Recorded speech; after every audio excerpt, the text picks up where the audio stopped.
Good evening everyone, welcome to civil services study.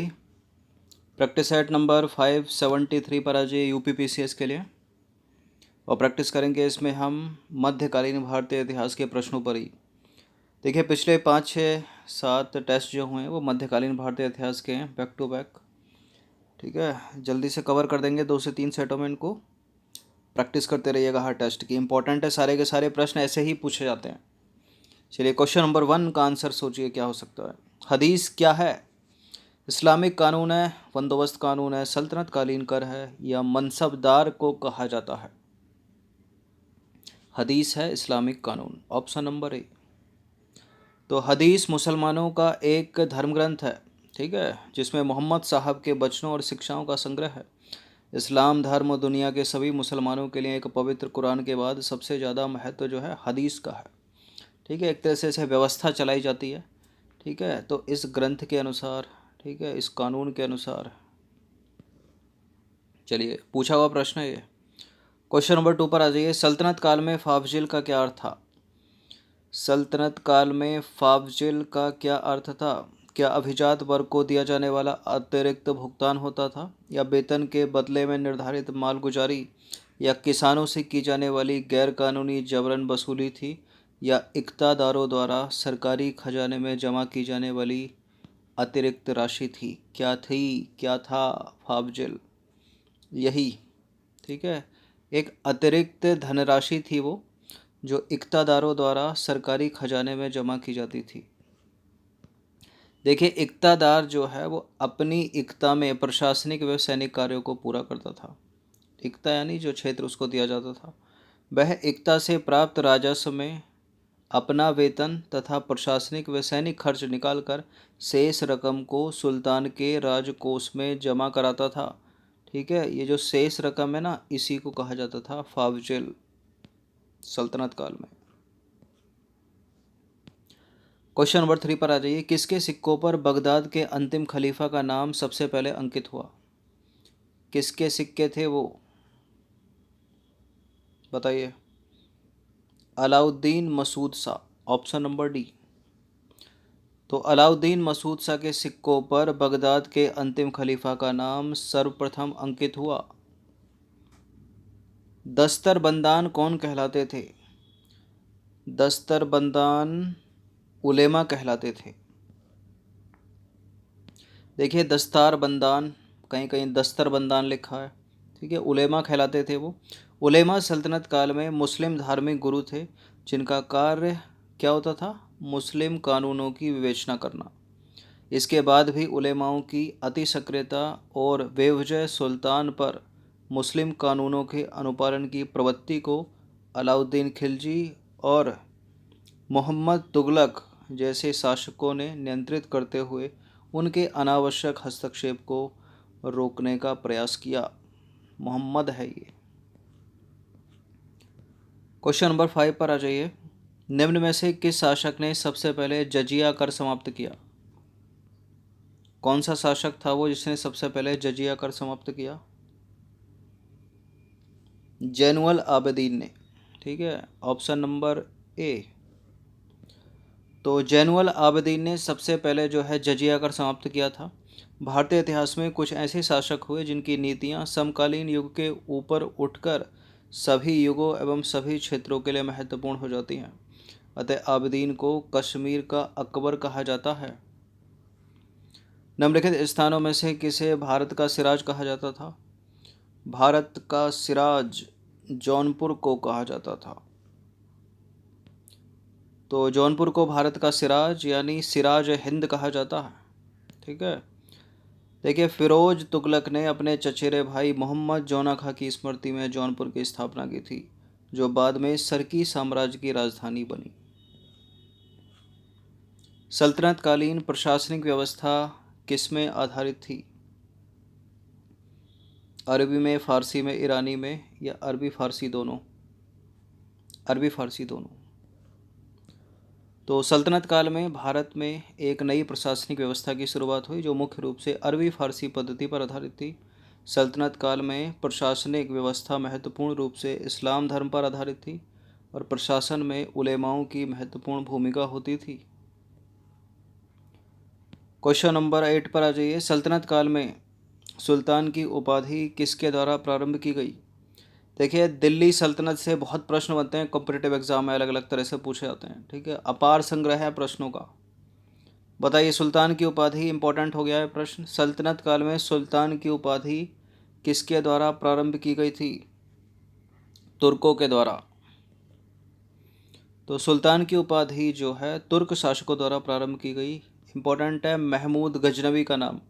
Mahmood Ghaznavi ऐसा पहला शासक था जिसने सुल्तान की उपाधि धारण की थी।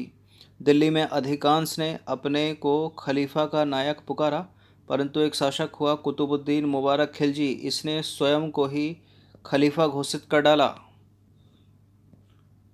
क्वेश्चन नंबर 9 पर आ जाइए। दिल्ली का प्रथम वैधानिक सुल्तान कौन था?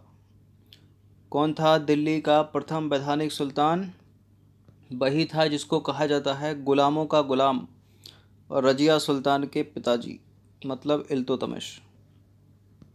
देखिए, इल्तुतमिश दिल्ली का प्रथम वैधानिक सुल्तान था। मोहम्मद बिन तुगलक 1347 में खलीफा से सनद प्राप्त की थी।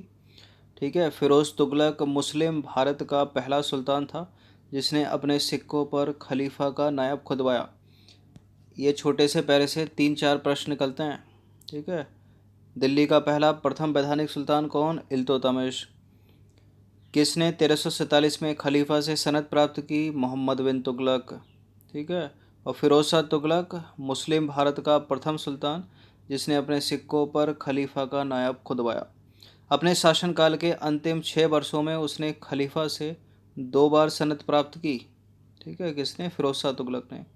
और मुबारक शाह खिलजी दिल्ली का एकमात्र ऐसा सुल्तान था जिसने अपने को खलीफा घोषित किया। ये भी याद रखिएगा। 10वां प्रश्न है, दिल्ली सल्तनत में परामर्शदाताओं और विद्वानों से विचार विमर्श कौन करता था? कौन करता था? मजलिस ए खलवत। कौन करता था? मजलिस ए खलवत। तो मजलिस ए खलवत महत्वपूर्ण मित्रों, परामर्शदाताओं और विद्वानों से विचार विमर्श करता था, जबकि बर्र ए खास महत्वपूर्ण मालिकों, अमीरों और अन्य महत्वपूर्ण व्यक्तियों से मिलता था। सल्तनत काल में मुस्तरिफ क्या कहलाता था? सल्तनत काल में मुस्तरिफ पुलिस अधिकारी नहीं था, धर्माधिकारी नहीं था, महालेखा परीक्षक नहीं था, महालेखाकार था। ठीक है, ऐसे पूछ लिया जाता रिलेट करके। तो देखिए, वजीर का पद इल्तुतमिश के समय अत्यधिक या अधिक महत्वपूर्ण हो गया था। इल्तुतमिश का वजीर निजाम उल मुल्क जुनैदी था। यह विभाग भू राजस्व का आकलन, आय व्यय का आकलन आदि महत्वपूर्ण, ठीक है, आदि से महत्वपूर्ण जुड़ा हुआ विभाग था। तुगलक काल में यह विभाग सबसे महत्वपूर्ण हो गया। वजीर की सहायता के लिए 2 अधिकारियों की नियुक्ति की जाती थी। ठीक है, एक होता था मुस्तरिफ, मुस्तरिफ यानी महालेखाकार, और एक होता था मुस्तौफी यानी महालेखा परीक्षक। आज भी तो आगे तब से अभी तक। ठीक है, महालेखा परीक्षक भारत का कॉम्प्ट्रोलर एंड ऑडिटर जनरल। ठीक है, उस समय दिल्ली सल्तनत में मुस्तौफी कहा जाता था इसको। 12वां प्रश्न है, दिल्ली सल्तनत में दीवान ए वकूफ़ की स्थापना किसने की थी? दीवान ए वकूफ़ की स्थापना की थी जलालुद्दीन खिलजी ने। ठीक है, ऑप्शन नंबर डी। तो जलालुद्दीन खिलजी ने दीवान ए वकूफ़ नामक विभाग की स्थापना की। यह राजकीय खर्च का ब्यौरा रखता था। दीवान ए वकूफ़ भारत के इतिहास में सल्तनत काल का एक प्रशासनिक विभाग था। एक था दीवान ए मुस्तखराज। ठीक है, इस विभाग की स्थापना अलाउद्दीन अलाउद्दीन खिलजी ने की थी। ठीक है, और भू राजस्व सुधार को क्रियान्वित करने के लिए की थी, और यह विभाग भू राजस्व की वसूली से संबंधित था। तो याद रखिएगा, दीवान मुस्तखराज अलाउद्दीन खिलजी भू राजस्व की वसूली से संबंधित, और दीवान वकूफ़ जलालुद्दीन खिलजी। ठीक है, ये भी रिलेट करके थोड़ा एक जैसे ही है। ये राज्य के ब्यौरा रखता था और ये भू राजस्व की वसूली। 13वां प्रश्न है, दिल्ली सल्तनत में गुप्तचर विभाग का प्रमुख क्या कहलाता था? गुप्तचर विभाग का प्रमुख क्या कहलाता था दिल्ली सल्तनत काल में? बरीद ए मुमालिक।